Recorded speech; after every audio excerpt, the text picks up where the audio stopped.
নমস্কার বন্ধুরা, আমি এসেছি গোপাল ভক্তের সঙ্গে। আমি আজকে রান্না করতে চলেছি মুলো ছেচকি। আপনারা দেখতে থাকুন। বসিয়ে দিলাম, কড়াইটা গরম হচ্ছে। আমি এই ফাঁকে দিয়ে দিচ্ছি, কড়াইতে তেল দিয়ে দিচ্ছি।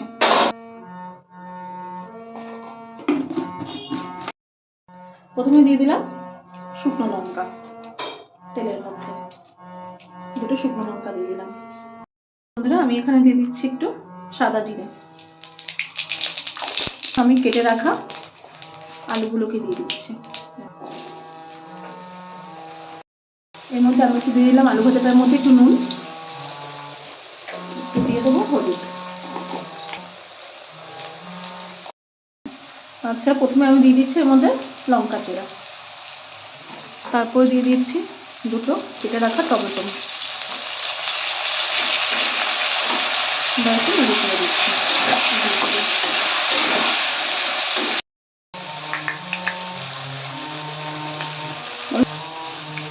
আচ্ছা, আমি এর মধ্যে দিয়ে দিচ্ছি এবার জিরার গুঁড়ো, ধনের গুঁড়ো, লঙ্কার গুঁড়ো।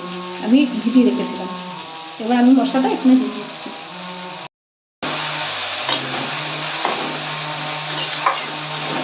এবার গ্যাসটা কমিয়ে আমি একটু মজিয়ে নেবো, মশলাটাকে একটু কষিয়ে নেবো। এবং ধোয়া মটরশুঁটি দিচ্ছি। এর থেকে আমার গ্রেট করা ছিল, ঠিক আছে। এখন আমি মূলাটাকে এর মধ্যে দিয়ে দিচ্ছি। ঘষে রেখেছিলাম আগের থেকে মূলগুলোকে, আমি আবার দিয়ে দিচ্ছি।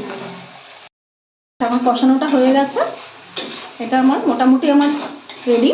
এখন আমি এর মধ্যে দেবো হচ্ছে একটু চিনি। চিনির পরিমাণটা আপনারা যে যেরকম খাবেন সে সেরকম দেবেন। এবার দেবো গরম মশলা, একটু গরম মশলার গুঁড়ো।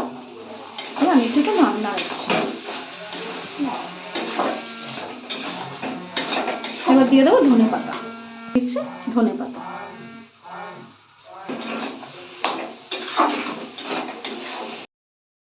আমার আজকে রান্নাটা সম্পূর্ণ কমপ্লিট।